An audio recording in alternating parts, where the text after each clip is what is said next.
नया मोबाइल लेने की सोच रहे हैं तो अभी सही समय है। जल्दी ही मोबाइल हैंडसेट्स के दाम बढ़ने वाले हैं क्योंकि रुपया कमज़ोर हो रहा है और मोबाइल में पार्ट्स की कीमतें बढ़ रही है। देखिए असीम मनचंदा की report.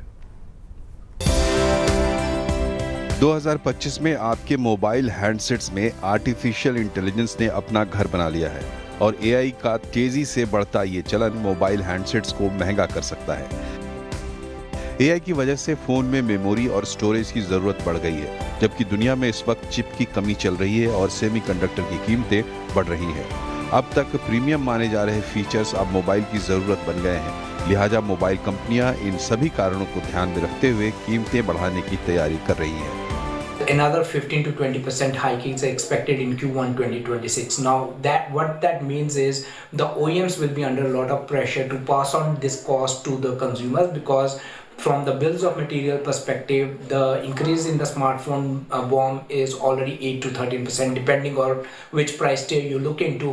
Obviously, the entry to mid tier is the most impacted as of now, and that is where we have seen most of the price hike. Bharat में मोबाइल के करीब 90% पार्ट्स का आयात होता है। डॉलर के मुकाबले रुपए की कमजोरी से आयात महंगा हो रहा है। मोबाइल में इस्तेमाल होने वाली चांदी भी हर दिन नया रिकॉर्ड बना रही है।